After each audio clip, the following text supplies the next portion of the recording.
C'est officiel, Meghan Markle est sortie, et pas dans le genre habituel des tabloïds.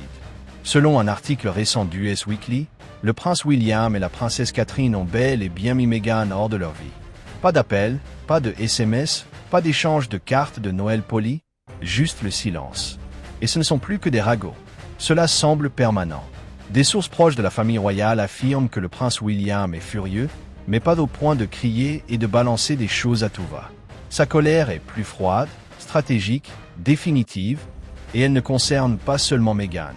Elle concerne aussi la décision d'Harry d'aborder une fois de plus publiquement les problèmes de la famille royale, cette fois lors d'une interview controversée sur la BBC le 2 mai, qui a apparemment été la goutte d'eau qui a fait déborder le vase. Selon certaines sources, William et Catherine ont décidé sur le champ, fini les drames, fini les échanges. Le nom de Meghan n'est même plus autorisé à être mentionné devant Kate. Le personnel du palais a pour consigne stricte d'éviter toute allusion à son nom. Mais cela va au-delà d'une simple interview. Cela a été une lente accumulation de souffrance, de trahison et d'épuisement émotionnel.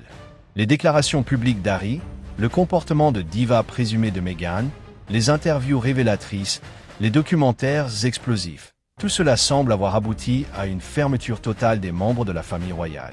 Et au cœur de cette dernière décision se trouve quelque chose d'étonnamment humain.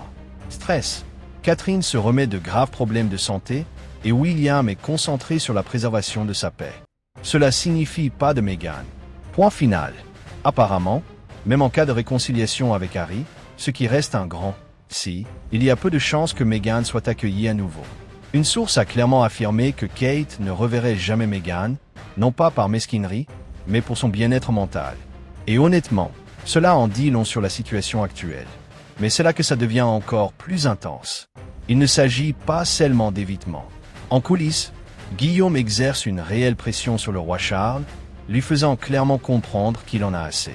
On ne dirait pas simplement qu'on l'ignore, mais plutôt qu'elle en a fini. On a le sentiment que William se considère désormais comme le protecteur de la monarchie, surtout compte tenu de la santé apparemment fragile de son père. Ce rôle implique des décisions difficiles, et celle-ci semble incontournable. Angela Levin, auteure de la biographie du prince Harry, a commenté cette situation, affirmant que la stratégie consiste à ne pas s'engager du tout. Aucune réaction, aucune contre-attaque publique, juste un silence digne.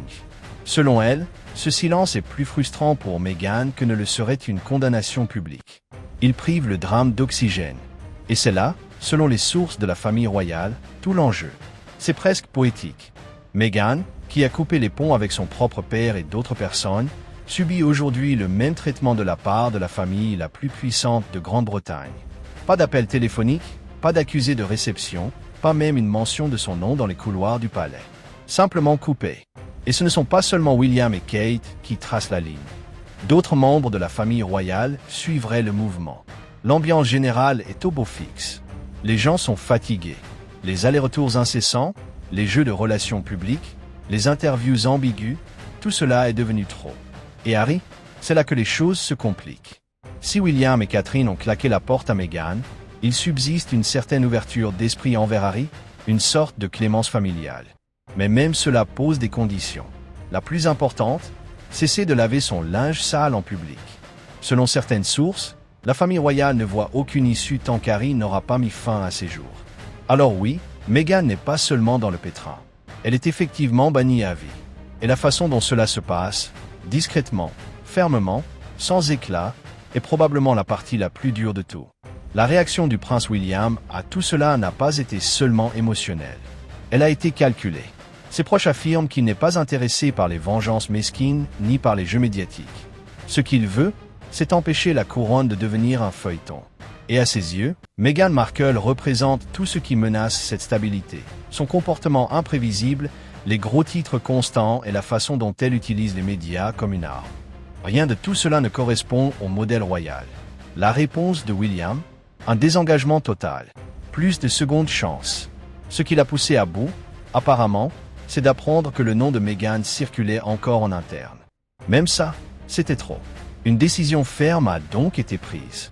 Désormais, elle n'existe plus dans leur monde. Kate, déjà soumise à un stress intense dû à ses problèmes de santé, n'a pas simplement acquiescé. Elle a insisté. L'impact émotionnel que l'implication de Meghan a eu sur elle est rarement perçu par le public. Mais des sources bien informées affirment que c'est bien réel. Et ce n'est pas seulement émotionnel. Il y a aussi des séquelles sur la réputation. Vous souvenez-vous de ce moment, après l'interview d'Oprah, où William s'en est pris à un journaliste?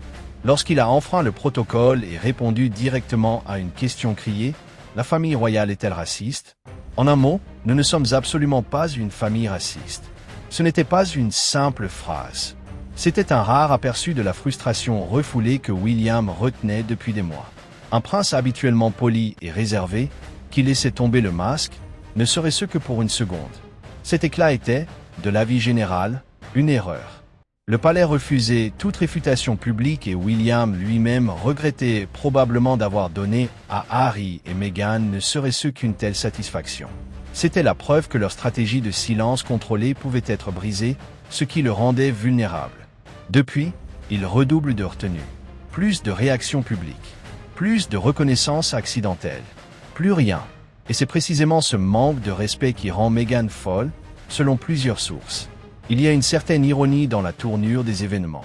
Meghan, qui s'est notoirement éloignée des personnes qu'elle trouvait toxiques, y compris son propre père, subit désormais le même traitement de la part de 2 membres de la famille royale. C'est comme si la famille royale s'était inspirée de son propre livre. Isolement total, absence de clôture émotionnelle, absence de résolution, juste distance et finalité. Même à l'extérieur du palais, les ponts brûlent. Edward et Nymphelle, l'ancienne rédactrice en chef de Vogue UK, qui s'était autrefois pliée en 4 pour satisfaire Meghan lors de sa chronique invitée, ne lui parle plus. Cette collaboration, autrefois présentée comme un événement culturel, s'est soldée par un désastre.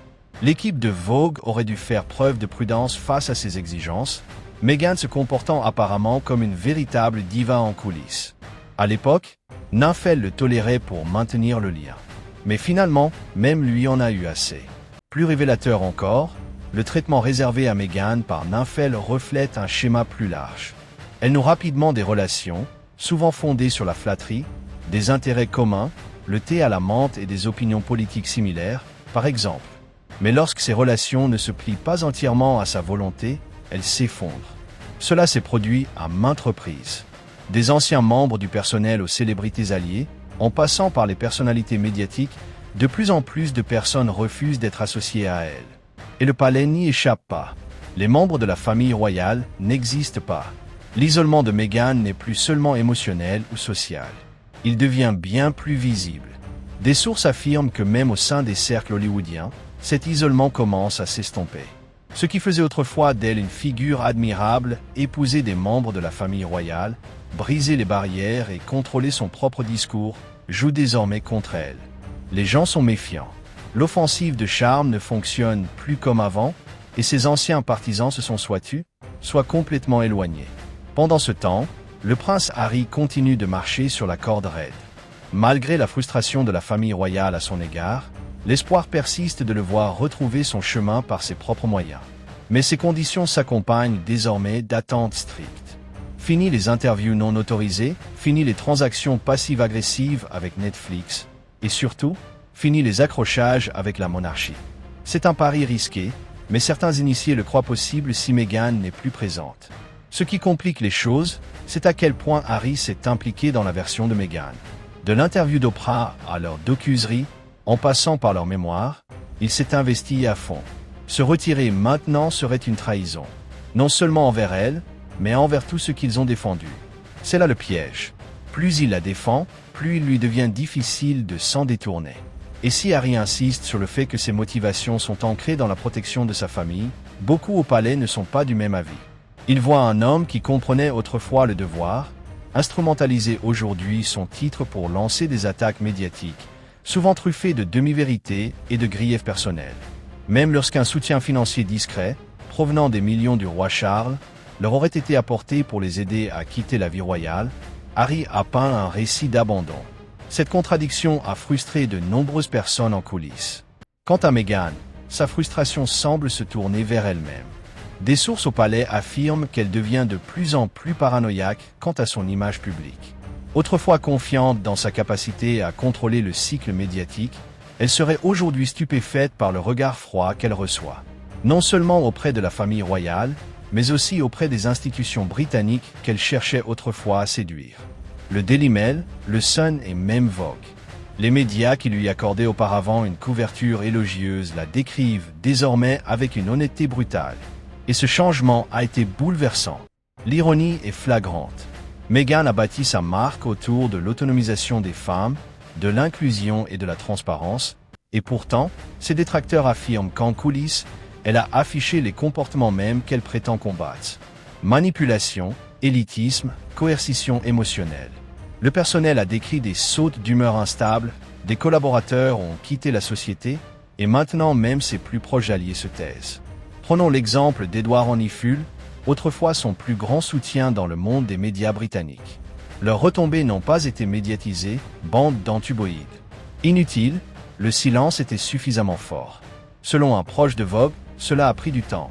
Honeyfull en avait assez de la gestion constante de son image et des crises de colère en coulisses. Ce n'était pas seulement une mauvaise journée, c'était une habitude. Et pour quelqu'un d'aussi connecté qu'Honeyfull, prendre ses distances en disait long. On a également constaté un changement d'opinion publique.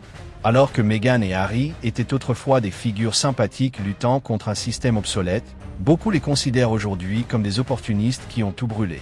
Ce changement de discours est important, notamment dans les médias et en politique. Leur valeur n'est plus ce qu'elle était, et les portes qui s'ouvraient autrefois sont désormais prudemment entr'ouvertes, voire complètement fermées. La famille royale ne célèbre pas cette disgrâce, ce n'est pas un tour de gloire. Au contraire, il y a de la tristesse sous la surface. La tristesse qu'un prince autrefois aimé et son épouse se retrouvent ici, séparés, assiégés et de plus en plus isolés.